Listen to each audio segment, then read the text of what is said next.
मुझे भी आज्ञा दीजिए प्रभु।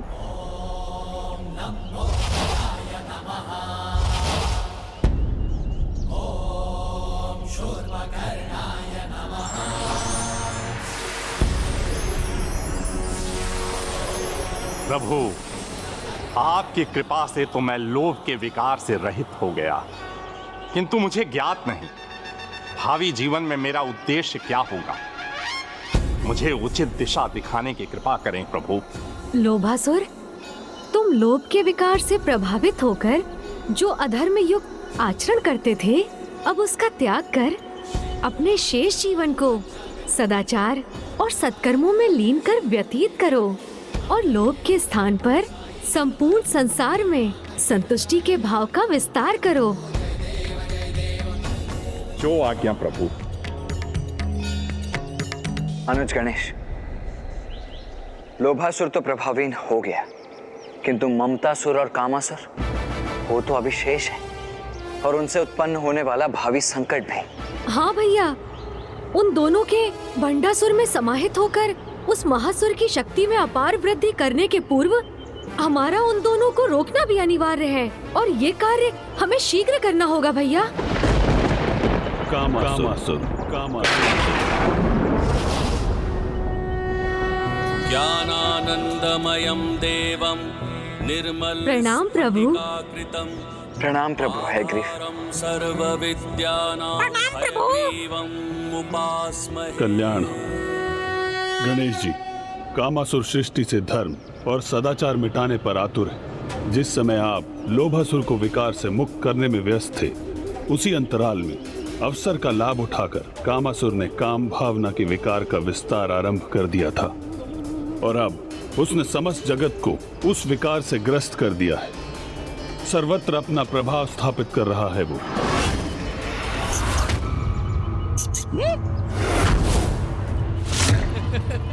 अति उत्तम।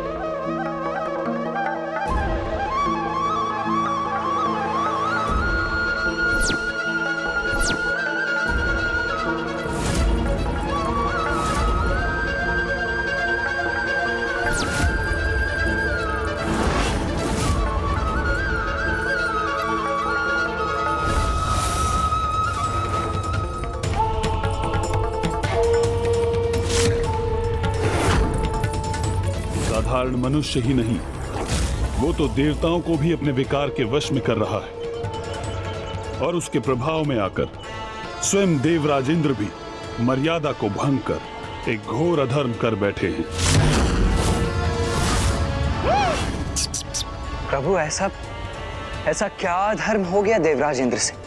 पूर्व काल में देवराज इंद्र प्रभु ब्रह्मदेव की मानस पुत्री देवी अहिल्या के सौंदर्य से आकर्षित होकर उनसे विवाह करने के इच्छुक थे, किंतु ब्रह्मदेव ने अपनी पुत्री के वर के रूप में उनका नहीं अपितु तपस्वी गौतम ऋषि का चुनाव किया।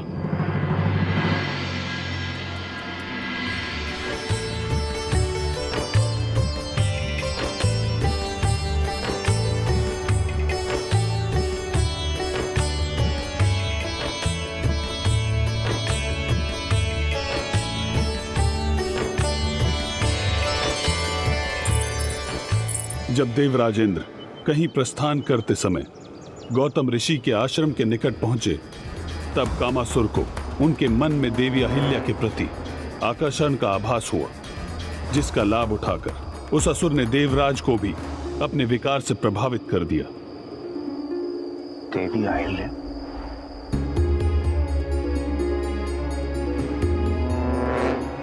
अब तो उनका विचार करना भी मर्यादा के विरुद्ध है, और मर्यादा की सीमा का उल्लंघन मुझे कदापि नहीं करना चाहिए।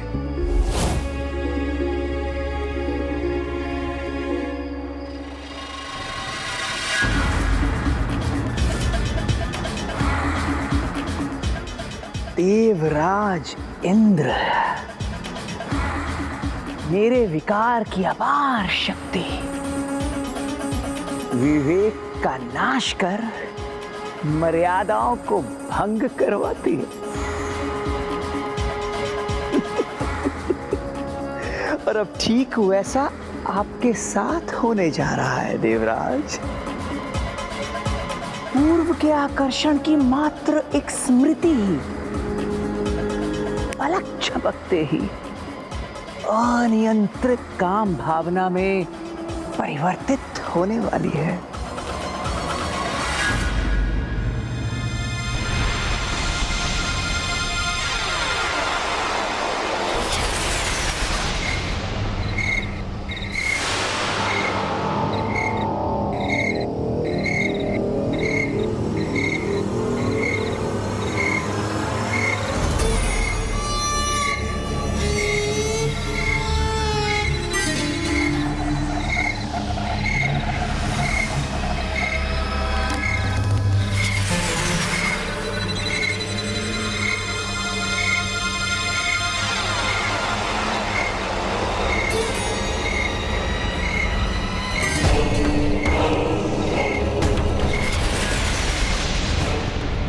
कामासुर ने तो अपना काम कर दिया, अब जो शेष है वो इनके कर्म करेंगे।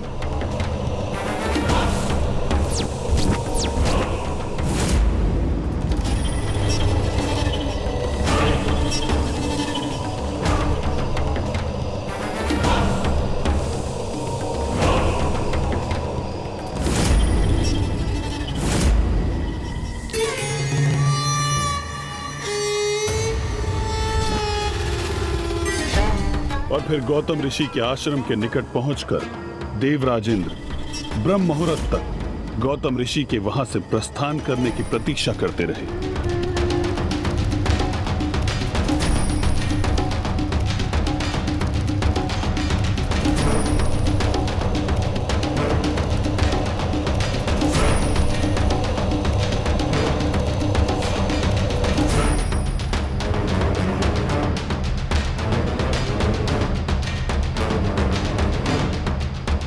और जब सूर्य उदय के पूर्व गौतम ऋषि अपने नित्य संस्कारों के लिए आश्रम से बाहर गए तो समस्त मर्यादाओं को भूलकर देवराज इंद्र स्वयं को महापाप करने से नहीं रोक सके।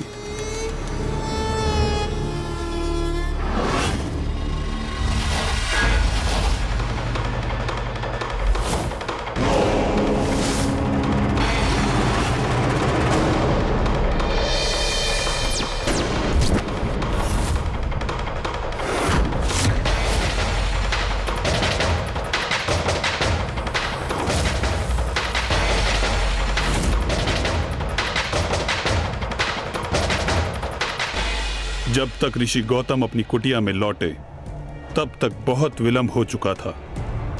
देवराज इंद्र के इस छल के कारण देवी अहिल्या का पतिव्रत धर्म भंग हो चुका था।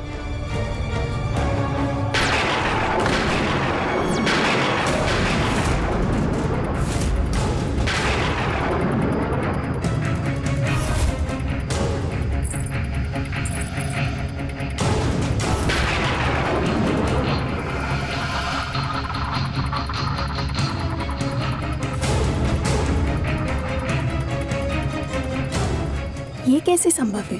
इन दोनों में मेरे स्वामी कौन है? कौन हो तुम? मेरा रूप धारण करके छल से मेरी कुटिया में क्यों हो तुम?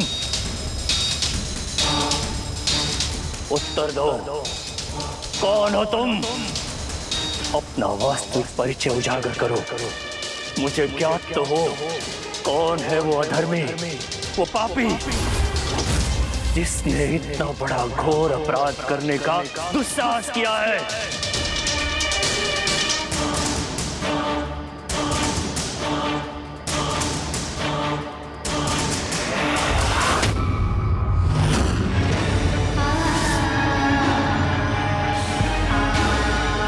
देवराज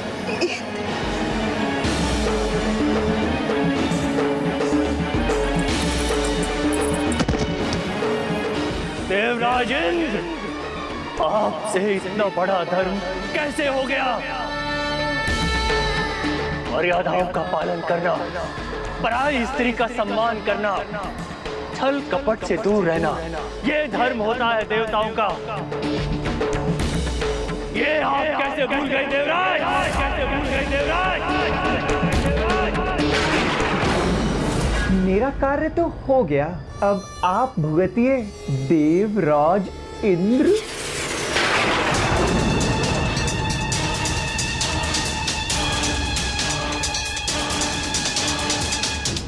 ये उचित नहीं हुआ, कदापि उचित नहीं हुआ।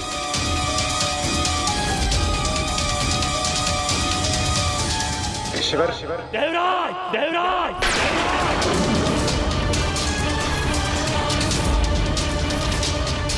आप जिस अनुचित काम भावना के कारण स्वयं को वश में करने में असमर्थ हुए हैं, देव तुल्य आचरण से भटक गए हैं, मैं आपको उससे ही वंचित कर दूंगा। मैं आपको शाप देता हूं कि आपकी काम इंद्रियां नष्ट हो जाए और आपके शरीर में सहस्त्रों छिद्र उत्पन्न हो जाए देवराज।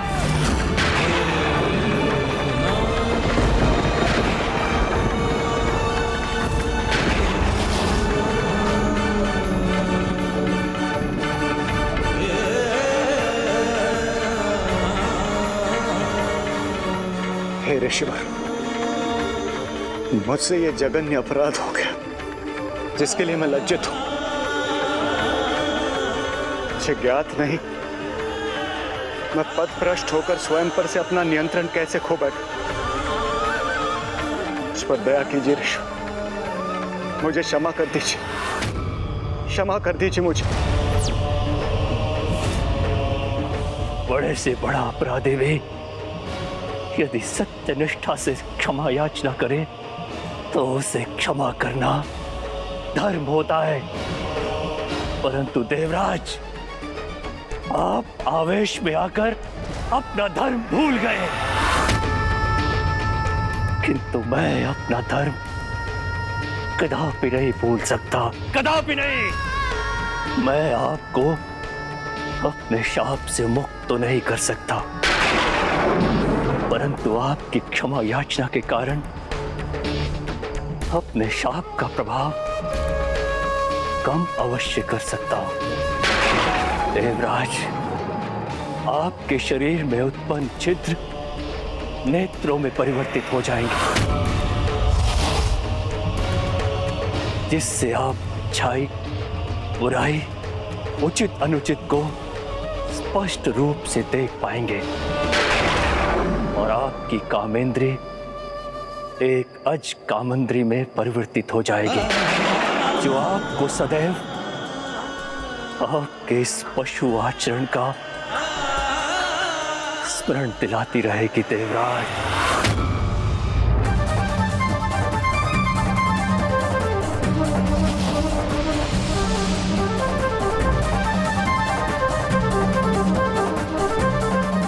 आपका कोटि कोटि धन्यवाद ऋषि, आपका कोटि कोटि धन्यवाद।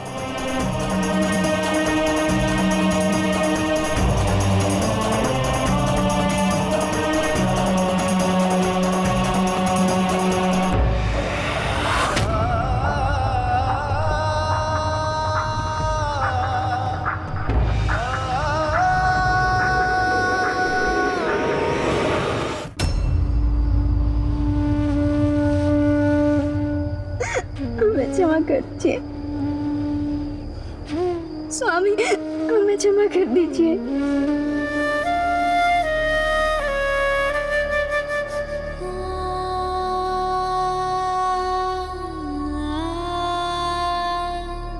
स्वामी, स्वामी, मुझे क्षमा कर दीजिए स्वामी, मुझे क्षमा कर दीजिए।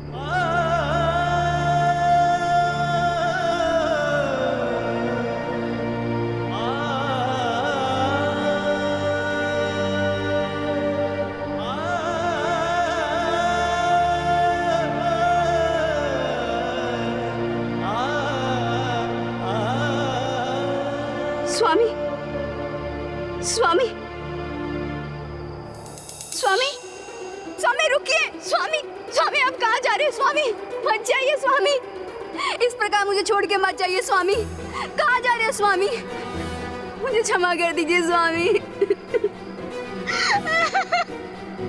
स्वामी मैं जानती हूँ कि मैं आपकी दोषी हूँ, पर ये दोष मुझसे अज्ञानतावश हुआ है। मुझे क्षमा कर दे स्वामी, मुझे क्षमा कर दे।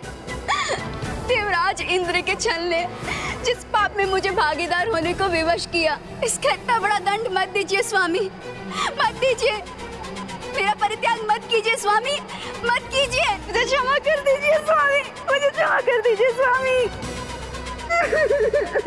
देवी, इसमें आपका भी उतना ही दोष है जितना कि देवराज इंद्र का। ये सत्य है कि देवराज इंद्र हमारा रूप धारण करके आए और आप उन्हें पहचान नहीं सकी, किंतु एक राजा के अधीरता भरे स्पर्श और एक ऋषि के शांत स्पर्श की शीतलता को आप पहचान क्यों नहीं सकी देवी? मैं तब अद्र निंद्रा में थी स्वामी। उस स्थिति में मुझसे बहुत बड़ी भूल हो गई, मुझे क्षमा कर दीजिए स्वामी। अर्ध निद्रा में जिस प्रकार एक आषाढ़ शिला की भांति आप स्पर्श के भेद को समझने में असमर्थ रही हैं, उसी प्रकार शिला के रूप में आपको अनेकों वर्षों तक तपस्या करनी होगी, तपस्या करनी होगी।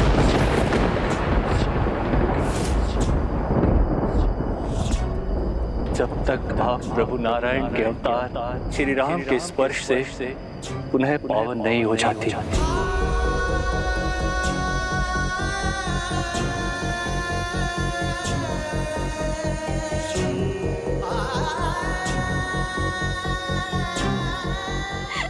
स्वामी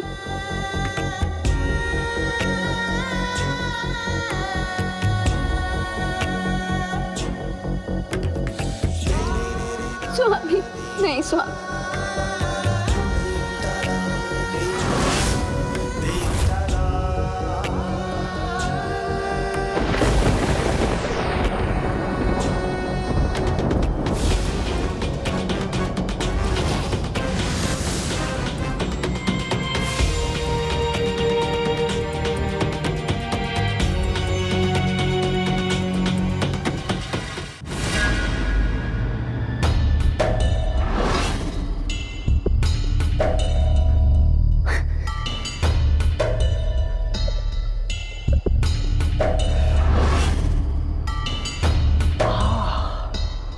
आनंद आ गया, मन तृप्त हो गया ये दृश्य देखकर। कार्य मेरा और दंड भुगतना पड़ा देवी अहिल्या को।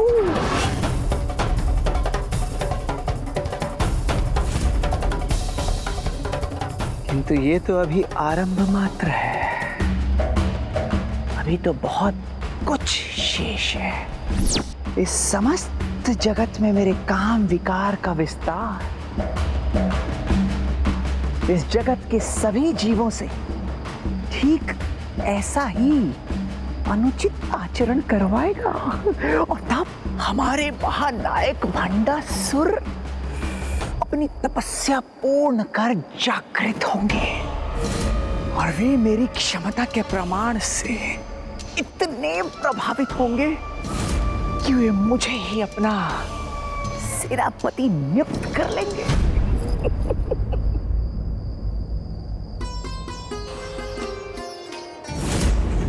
कितने दुर्भाग्य की बात है, कामासुर के दुष्प्रभाव का दंड ऋषि माता देवी अहिल्या को भी भोगना होगा।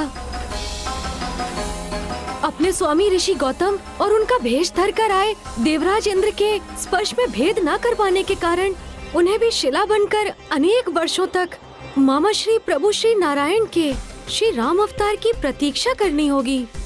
किंतु मात्र देवराज इंद्र को ही नहीं, उस दुष्ट कामासुर ने राक्षस राज रावण को भी अपने वश में कर लिया। एक और वहां देवराज इंद्र के कारण देवी अहिल्या का पतिव्रत धर्म भंग हुआ, तो दूसरी ओर वहां राक्षस राज रावण के कारण देवी वेदवती का तप।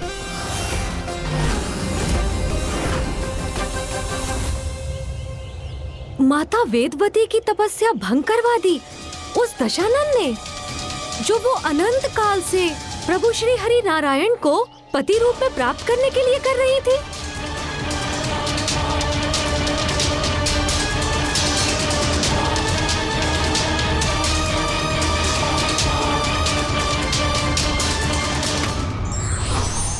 चरित्र और बल में अधिक महत्वता चरित्र की है, क्योंकि एक बलहीन व्यक्ति में यदि चरित्र ही हो तो भी उसके पास जन समुदाय का बल होता है।